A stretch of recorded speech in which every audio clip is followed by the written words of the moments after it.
Question number 9 की तरफ बढ़ते हैं। क्वेश्चन नंबर 9 देखते हैं क्या कह रहा है। तो यहाँ लिखा है Sudha sold an article to Renu for ₹576 at a loss of 20%. Renu spent a sum of ₹224 on its transportation and sold it to Raghu at a price which would have given Sudha a profit of 24%. The percentage of gain for Renu is. Question आपसे कह रहा है कि सुधा ने रेणु को एक वस्तु 20% की हानि पर, सुधा ने रेणु को एक वस्तु 20% की हानि पर 576 रुपये में बेची। ठीक है, रेणु ने उसके परिवहन पर 224 रुपये की राशि खर्च की और इसे रघु को ऐसी कीमत पर बेचा जिससे सुधा को 24% का लाभ प्राप्त हुआ होता। तो रेणु के लिए लाभ प्रतिशत ज्ञात करना है। तो सबसे पहले तो आप समझ लें कि यहाँ पर 3 लोग हैं, सुधा, रेणु और रघु। ठीक है, तो सबसे पहले हम बात करते हैं कि कितने व्यक्ति हैं। तो एक तो सुधा है, ठीक है, एक सुधा है, एक रेणु है, एक रेणु है और तीसरे कौन है, रघु है। तीसरे कौन है, रघु है। तो अब देखिए यहाँ पर होता क्या है, यहाँ पर ये हो रहा है कि सुधा ने रेणु को एक वस्तु 20% की हानि पर बेची। अब 20% की हानि पर बेची तो हमें तो यही नहीं पता भाई कि सुधा ने खरीदी कितनी। तो 20% को आप क्या लिख सकते हैं, पहले तो ये बताइए। तो आप कहेंगे सर 20% को हम लिख सकते हैं 1/5। कितना लिख सकते हैं, 1/5। तो हम ये कह सकते हैं कि सुधा ने अगर 5 में खरीदी थी और हानि पर यानी कि 1 की हानि, क्योंकि 1 जो है वो 5 का 20% होता है। तो इसको बहुत सिंपल तरीके से करने की कोशिश करते हैं अपन। हमने बोला कि सुधा ने इस वस्तु को कितने में खरीदा, 5 रुपये में खरीदा। कितने में खरीदा सुधा ने, 5 रुपये में खरीदा। सुधा ने कितने में खरीदा भाई, 5 रुपये में। तो सुधा के लिए हमने बोला कि भाई इसने कितने में खरीदा, 5 रुपये में। तो सुधा ने अगर 5 रुपये में खरीदा, इस चीज़ को समझना बहुत ही आसानी से। देखिए यहाँ पर बात किस चीज़ की हो रही है, बात यहाँ पर हो रही है कि सुधा ने उस वस्तु को कितने में खरीदा। तो यहाँ पर बोले हैं कि 20% की हानि पर सुधा बेच रही है, मतलब जितने में खरीदा होगा उसका 20% हानि पर बेचा होगा। तो 100 मान के हम नहीं कर रहे हैं, हम क्या कर रहे हैं, हमने बोला कि सुधा ने इस वस्तु को कितने में, 5 रुपये में खरीदा। ठीक, चलिए सुधा ने इस वस्तु को 5 रुपये में खरीदा। ये रेस क्यों नहीं हो रहा है भाई, चलिए कोई बात नहीं। सुधा ने इस वस्तु को कितने में, 5 रुपये में खरीदा। 1 रुपये की हानि यानी कि 4 रुपये में रेणु को बेच दिया। 1 रुपये की हानि यानी कि 4 रुपये में रेणु को बेच दिया। अब ये बोल रहे हैं कि रेणु ने क्या किया, इसमें 576 रुपये में बेची, यानी कि सुधा ने कितने में बेची इसको, रेणु को, तो 576 रुपये में। यहाँ रुपये में बात करें और यहाँ यूनिट को हम गोले में लिख रहे हैं, सॉरी यूनिट को हम गोले में लिख रहे हैं। ठीक है, तो 576 रुपये में रेणु को बेचा। अब रेणु ने क्या किया, इसके ट्रांसपोर्टेशन पर 224 रुपये खर्च किए। 224 रुपये खर्च किए मतलब लाने में, तो 224 इसमें और जोड़ दीजिए, 224 रुपये और जोड़ दीजिए। तो रेणु ने फाइनली ये कितने में खरीदी, तो यहाँ से ये वैल्यू निकल आएगी, 10 की 0 हासिल में 1, 10 की 0 हासिल में 1। तो ये 800 रुपये में रेणु ने खरीदी। अब 800 रुपये में रेणु ने खरीदी तो हम ये कह सकते हैं कि 4 यूनिट की वैल्यू है ये 800 के बराबर, क्योंकि सुधा ने 5 यूनिट में खरीदी थी और 1 यूनिट की हानि लेकर 4 यूनिट में बेची। तो हम ये कह सकते हैं कि हमारे पास 4 यूनिट की वैल्यू किसके बराबर, 800 के बराबर। जब 4 यूनिट की वैल्यू 800 के बराबर, तो 1 यूनिट की वैल्यू किसके बराबर, 200 के बराबर। तो यहाँ से हम 5 यूनिट की वैल्यू निकाल सकते हैं कि नहीं। तो हम ये देख सकते हैं कि सुधा ने कितने रुपए में उसको क्रय किया, सुधा ने कितने रुपए में क्रय किया। तो सुधा का क्रय मूल्य निकाल सकते हैं हम यहाँ से, क्योंकि भाई सुधा ने कितना, 5 यूनिट में खरीदा। तो 5 यूनिट की वैल्यू निकाल लेंगे। 1 यूनिट की वैल्यू कितनी है आपकी, 200 है, तो 5 यूनिट की वैल्यू कितनी आ गई, 1000। यानी कि सुधा ने कितने में खरीदी, 1000 में। लेकिन ये कह रहे हैं कि इसे रघु को ऐसी कीमत पर बेचा गया जिससे सुधा को 24% का लाभ होता। अब सुधा को अगर 24% का लाभ होता तो रघु को कितने में बेचा गया, तो देखिए 1000 का आप क्या कर दीजिए, 124% निकाल दीजिए। 124%, क्योंकि 24% लाभ, परसेंट से 2 जीरो कैंसिल, यानी कि 1240 रुपये में बेचा गया। कितने में बेचा गया, 1240 में। तो रघु को रेणु ने कितने में बेचा, 1240 रुपये में बेचा। रघु को रेणु ने कितने में बेचा, 1240 रुपये में बेचा। अब ये जानना चाह रहे हैं कि भाई तो रेणु के लिए लाभ प्रतिशत ज्ञात कीजिए। तो रेणु के लिए लाभ प्रतिशत आपको बताना है कितना है। तो बताइए रेणु ने कितने में खरीदा था, तो आप कहेंगे सर रेणु ने 800 रुपये में खरीदा था। रेणु का क्रय मूल्य कितना है, तो यहाँ पर ऑब्लिक लगा कर लिख लीजिए 800 रुपये। और कितने में बेचा रेणु ने, जितने पर सुधा को 24% का लाभ हो। तो सुधा ने खरीदा कितने में था, 1000 में, क्योंकि 1 यूनिट की वैल्यू 200 आ गई, 4 दूनी 8, 5 यूनिट की वैल्यू 1000 निकाली, यानी कि सुधा ने खरीदी थी 1000 में और कितने का लाभ कमाया, 24% के लाभ पर, मतलब जिससे सुधा को 24% का लाभ हो, इतने में रेणु ने रघु को बेचा। तो भाई 24% का लाभ का मतलब 1240 में क्या हुआ, रेणु ने रघु को बेचा। तो कितने का लाभ हुआ रेणु को, तो आप कहेंगे सर 1240 में से माइनस कर दीजिए 800, तो 440, कितना, 440 का लाभ हुआ। 440 का लाभ किस पर हुआ, 800 पर हुआ। तो यहाँ तो वैल्यू ही नहीं निकल कर आ रही है, क्या बात है, यहाँ तो वैल्यू ही नहीं निकल रही है। कितना हो रहा है, 1008, बिल्कुल 800 आ रहा है, 20% की हानि, बिल्कुल सही है। रेणु ने उसके परिवहन पर 240 खर्च किए और इसे रघु को ऐसी कीमत पर बेचा जिससे सुधा को 24% का लाभ हो, बिल्कुल। तो 24% का हमने प्रॉफिट भी दे दिया सुधा को, यानी कि इसका 124% निकाल दिया। परसेंट से तो जीरो कैंसिल, तो 1240 आ गया, 24% का लाभ। अब यहाँ पर 400 हो रहा है, तो भाई 400 हो रहा है तो कब कुछ नहीं कर सकते, यहाँ पर 800 से देखना है कि भाई कितना लाभ परसेंट निकलेगा। तो चलिए 800 से लाभ परसेंट देख लेते हैं, 2 जीरो से 2 जीरो कैंसिल, 800 से काटिए 440 को, 1240 में से 800 जाएगा तो 440 बचेगा, ठीक है। 8 से भाग दिया तो आप कहेंगे सर 8 5 40 और 8 5 40, ये तो 55% दे रहा है आंसर। ये कितना दे रहा है, 55%, और ऑप्शन में तो आपको दिया ही नहीं है 55%। तो एक बार और क्रॉस चेक करते हैं, इस क्वेश्चन को दोबारा से करते हैं भाई, क्या गलती हो रही है इसमें देख लेते हैं। एक बार इंग्लिश में और रीड कर लेते हैं इस क्वेश्चन को, और क्या गलती की गुंजाइश हो रही है तो वो भी अपन समझ लेते हैं कि क्या बात है इस क्वेश्चन में। चलिए दोबारा से कर लेते हैं, कोई बड़ी बात नहीं है। देखिए इन्होंने लिखा Sudha sold an article to Renu for ₹576 at a loss of 20%। Renu spent a sum of ₹224 on its transportation and sold it to Raghu at a price which would have given Sudha a profit of 24%. The percentage of gain for Renu is, इन्होंने बोला है कि रेणु के लिए percentage लाभ बताना है आपको। सुधा ने रेणु को एक वस्तु 20% की हानि पर 576 रुपये में बेची। रेणु ने उसके परिवहन पर 224 रुपये की राशि खर्च की और उसे रघु को ऐसी कीमत पर बेचा जिससे सुधा को 24% का लाभ प्राप्त होता। सुधा को 24% का लाभ प्राप्त होता, ऐसी कीमत पर रेणु ने रघु को बेचा। तो रेणु के लिए लाभ प्रतिशत ज्ञात कीजिए। चलिए एक बार फिर से देख लेते हैं। सबसे पहले हम बात करते हैं सुधा के लिए। तो यहाँ पर बात हो रही है सुधा के लिए, तो देखिए सुधा हो गई, फिर दूसरी आपकी कौन है, रेणु, तो रेणु हो गई, और तीसरे कौन है, तो तीसरे है रघु, तो तीसरे रघु हो गए, ठीक है। अब यहाँ बात हो रही है कि 20% की हानि पर बेचा, तो 20% की हानि पर किसने बेचा, सुधा ने। तो 20% क्या होता है, तो आप कहेंगे सर 1/5 होता है, 20/500 1/5 होता है। यानी कि सुधा ने उस चीज़ को यदि 5 रुपये में खरीदा था तो 1% की हानि यानी कि 4 रुपये में उसने बेचा। 5 रुपये की चीज़ को रेणु को 4 रुपये में बेचा, लेकिन ये तो बोल रहे हैं कि 576 में बेचा, ठीक है। कितने में बेचा, 576 में। अच्छा हम एक गलती कर गए हैं, 224 पर निकालना है। 224 तो क्या है, रेणु के लिए बात थी, ये रेणु के लिए बात थी, तो आपने यहाँ गलती कर दी है। ये 576 में बेचा ना भाई इसने, तो सुधा ने 576 रुपये में बेचा। तो हम ये करेंगे कि यहाँ से 4 यूनिट की वैल्यू, भाई भले इसने ट्रांसपोर्टेशन पर कितना खर्च किया, 224 रुपये खर्च किया, तो रेणु के लिए फाइनल क्रय मूल्य कितना बना, तो रेणु के ने 800 रुपये बना उसके लिए फाइनल क्रय मूल्य।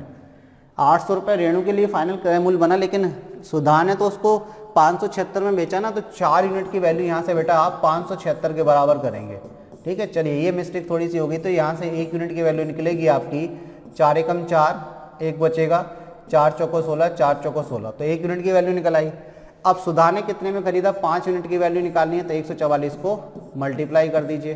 तो देखिए यहाँ से वैल्यू निकलेगी आपकी 5 चौको 20 की 0 हासिल में 2, 5 चौको 20 और 2 22 की 2 हासिल में 2, 5 एकम 5 और 2 7, यानी कि 720। सुधा ने 720 में खरीदी थी चीज और 576 में बेची रेणु को। रेणु ने ट्रांसपोर्टेशन पर कितना रुपए खर्च किया, 224 रुपये खर्च किया, यानी कि रेणु को वो फाइनली कितने की पड़ी, 800 रुपये की पड़ी। रेणु को 800 रुपये की चीज पड़ी, ठीक है। अब आप बोल रहे हैं कि रेणु जो है वो रघु को ऐसी कीमत पर बेचती है जिससे सुधा को 24% का लाभ हो, यानी कि 720 का यदि हम कितना निकाल दें, 124% निकाल दें, 720 का 124% निकाल दें, तो ये रघु को कितने में बेचा रेणु ने, वो कीमत निकल आएगी। यानी कि रेणु का विक्रय मूल्य और रघु का क्रय मूल्य निकल आएगा, क्योंकि सुधा की कीमत पर 24% का लाभ हो रहा है। ठीक है, वो थोड़ी सी गलती हो गई थी, उसको आप समझ लीजिए। अब देखिए यहाँ पर 720 इंटू क्या कर देंगे, 124 बटे में क्या कर देंगे 100, तो एक जीरो से तो एक जीरो कैंसिल हो गया। अब आपको क्या करना है, 124 इंटू 72 करना है। तो चलिए यहाँ पर कर लेते हैं, 72 इंटू 124, 124 इंटू 72 करने के लिए आपके पास ये तो हो गया 7200, और 72 दूनी कितना होता है 144, तो ये आपका हो गया 1440, और 4 से मल्टीप्लाई, 4 दूनी 8, 7 चौक 28। ठीक है, तो ये आपका 8 हो गया, 8 4 बढ़ेंगे 2 हासिल में 1 हो गया, और ये आपका कितना 8 और 1 9 हो गया, और ये आपका 8 हो गया। यानी कि 8000 समथिंग नहीं आ रहा है, ये आपका दशमलव 10 से भाग भी जाएगा, यानी कि 892.8 रुपये में रघु ने इस वस्तु को खरीदा। यानी कि रेणु ने 892.8 में बेचा, जो कि क्या है, सुधा की प्राइस का 24% अधिक है, मतलब लाभ पे बेचा। जो सुधा की जो क्रय मूल्य था उससे 24% लाभ, यानी कि 892.8। अब 800 वाली चीज़ को 892.8 में बेच रही, तो रेणु को कितना लाभ हो रहा। तो अगर हम बात करें रेणु के लाभ की, तो रेणु को कितना लाभ हो रहा, तो आप कहेंगे सर 92.8 का लाभ हो रहा। तो ये रेणु का क्या आ गया, लाभ आ गया। तो लाभ प्रतिशत कैसे निकालेंगे, तो आप कहेंगे सर लाभ प्रतिशत तो बिल्कुल सिंपल चीज़ है, लाभ यानी कि 92.8 किस पर, 800 पर, इंटू क्या कर देंगे 100, तो ये 0 से 0 कैंसिल, 8 से भाग देंगे तो आप कहेंगे सर 8 एकम 8, 8 एकम 8 कितना बचा भाई 1, तो 12 हो गया। फिर से 8 एकम 8, तो कितना बचा भाई 8 एकम 8, 1 बचा 12 हो गया, 8 एकम 8, तो 4 बचा, 8 छिंग 48, यानी कि 11.6% का क्या हुआ लाभ। ऑप्शन बी में आपको दिया है, तो ऑप्शन बी आपका आंसर हो जाएगा, ऑप्शन बी आपका आंसर हो जाएगा। क्लियर हो गई बात। ठीक है, क्वेश्चन को समझना पड़ेगा, गलती की गुंजाइश ना हो। पहले कहाँ गलती हो गई थी, गलती भाई ये हो गई थी कि अपन ने 800 को बराबर कर दिया था 4 यूनिट की, जबकि 800 4 यूनिट के बराबर नहीं है भाई। सुधा ने तो 4 में बेचा, यानी कि 576 में बेचा, तो 4 यूनिट की वैल्यू 576 के बराबर है। ठीक है, और जो 224 रुपये तो ट्रांसपोर्टेशन पे खर्च हुई, यानी कि रेणु को वो कितने में पड़ी 800 में। अब ये क्वेश्चन कह रहा है कि रेणु उस कीमत पर बेचती है जिस पर सुधा को 24% का लाभ होता। तो सुधा ने 720 में खरीदी थी, 24% का लाभ, यानी कि 892.8 रुपये में रेणु ने रघु को बेची, तो उसको लाभ कितना हुआ 92.8 का हुआ। किस पर हुआ 800 पर, तो उसका कितना परसेंट है भाई 11.6% है। क्लियर हो गई बात। चलिए आगे बढ़ते हैं, क्वेश्चन नंबर 10 देखते हैं। क्वेश्चन नंबर 10 देखिए क्या कह रहा है भाई, यहाँ लिखा हुआ है the compound interest on a certain sum at 16.2/3% per annum for 3 years is ₹6,350. What will be the simple interest on the same sum at the same rate for 5/2/3 years? इन्होंने बोला है कि एक निश्चित राशि पर 16.2/3% प्रति वर्ष की दर से 3 वर्ष के लिए चक्रवृद्धि ब्याज 6,350 रुपये है, तो इसी राशि का उसी दर पर 5/2/3 वर्ष के लिए साधारण ब्याज क्या होगा। मतलब केवल समय बदल दिया गया है, राशि वही है, दर वही है, और आपको साधारण ब्याज बताना है कितना है। राशि वही है, दर वही है, और समय यहाँ पर बदल दिया है, और आपसे पूछ रहे हैं कि साधारण ब्याज कितना होगा, ये आप बताइए। ठीक है, तो अब आप बताइए, सबसे पहले हमें क्या निकालना पड़ेगा, वो राशि निकालनी पड़ेगी, वो मूलधन निकालना पड़ेगा कि कितना है। तो अब आप देखिए सबसे पहले किस तरीके से क्वेश्चन को करेंगे। आपके पास क्या क्या गिवन है, पहले तो वो सारी चीज़ें लिख लीजिए। आपको दिया है दर, दर कितनी दी है, तो आप कहेंगे सर 16/2/3% दी है, जिसको हम 1/6 लिखते हैं फ्रैक्शन फॉर्म में।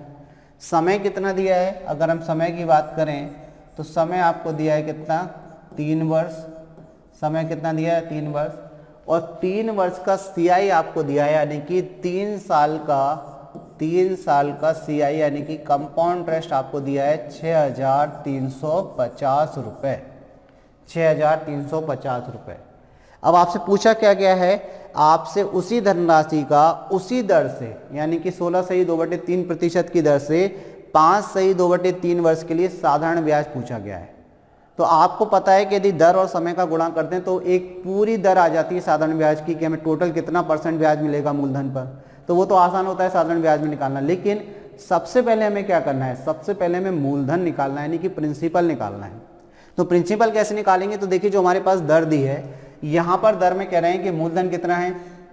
दर की अगर हम बात करें तो इस दर में कह रहे हैं कि मूलधन कितना है, तो मूलधन आपका 6 है और एक साल में ब्याज आपको कितना मिल रहा है, तो ब्याज आपको 1 मिल रहा है।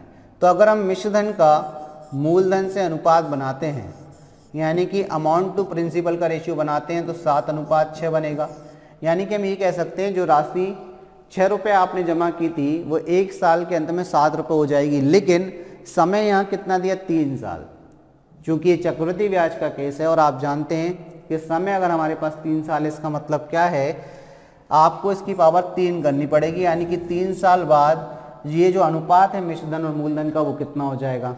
तो आप कहेंगे 7 की घात 3 होता है 343 और 6 की घात 3 होता है 216। तो हम ये कह सकते हैं कि 216 रुपये की जो मूलधन था वो 3 साल बाद कितना हो जाएगा, 343 हो जाएगा।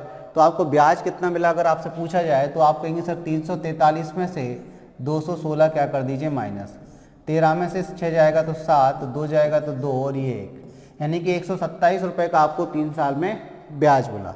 127 रुपये का आपको क्या मिला, ब्याज मिला 3 साल में। तो यहाँ पर ब्याज कितना आ गया 3 साल का, तो आप कहेंगे सर यहाँ जो ब्याज आया वो 127 यूनिट का आया, जबकि क्वेश्चन में कितना दिया है, तो क्वेश्चन में दिया है 635 यानी कि 6350। ये आप देखिए 5 से कट रहा है, ये किससे कट रहा है, 5 से। तो ये 5 से कटेगा तो 1 यूनिट की वैल्यू कितनी आ गई, 50 के बराबर। अब 1 यूनिट की वैल्यू 50 आ गई तो आपने मूलधन कितना है भाई आपका, तो मूलधन तो यहाँ पर आपका 216 है, तो 216 यूनिट की वैल्यू निकाल लीजिए कितनी है, तो 216 से दोनों तरफ मल्टीप्लाई कर दीजिए। 5 × 30 की 0 और 1 0 ऑलरेडी लगा हुआ है, हासिल में 3, 5 × 5 और 3 8, 5 दूनी 10, 10,800 क्या है मूलधन आ गया। तो 10,800 क्या हो गया, मूलधन यानी कि प्रिंसिपल आ गया। तो 10,800 आपने मूलधन निकाल दिया। अब इस मूलधन पर आपको इसी दर से 5/2/3 वर्ष का साधारण ब्याज चाहिए। तो देखिए हम साधारण ब्याज कैसे निकालेंगे, सिंपल इंटरेस्ट कैसे निकालेंगे। तो अगर हम सिंपल इंटरेस्ट की बात करें, साधारण ब्याज की अगर हम बात करें, सिंपल इंटरेस्ट की अगर हम बात करें कि कैसे निकालेंगे, तो आप कहेंगे मूलधन है 10,800, ठीक है, दर कितनी है तो 1/6 और समय कितना है तो 5 × 15 = 17, 17/3। तो आपको पता है समय और दर का मल्टीप्लाई करके आप निकाल सकते हैं। तो आप कहेंगे सर बहुत आसान हो गया, देखिए 18 से कट जाएगा या 6 से काट दीजिए, 18 से पूरा कटते हुए दिख रहा है हमें। चलिए 6 × 6 4 बचेगा, 6 8 48, 2 0 आ गई, 3 से कटेगा 3 × 18 यानी कि 600। 600 का मल्टीप्लाई 17 से करना है तो 7 × 42 की 2, हासिल में 4, 6 × 6 और 4 10 और ये 2 0 लगा दीजिए, यानी कि 10,200 साधारण ब्याज हो जाएगा 5/2/3 वर्ष के लिए और समान दर से और समान मूलधन पर। तो आपका आंसर कितना हो जाएगा, 10,200। किस ऑप्शन में दिया है 10,200, तो आप कहेंगे सर ऑप्शन डी में दिया है। काफ़ी आसानी से समझिए और काफ़ी इजीली समझिए, क्योंकि क्वेश्चन को आपको ज़्यादा जल्दबाजी में नहीं करना है, चीज़ें क्लियर होंगी तभी आप एग्ज़ाम में उनको बना पाएंगे, अदरवाइज़ आपको दिक्कत होगी, ठीक है ना। तो आई थिंक आपको सारी चीज़ें क्लियर हो गई कि किस तरीके से इस क्वेश्चन का सॉल्यूशन करना है, ठीक। चलिए तो अब नेक्स्ट क्वेश्चन की तरफ बढ़ते हैं और देखते हैं क्वेश्चन नंबर 11 क्या है।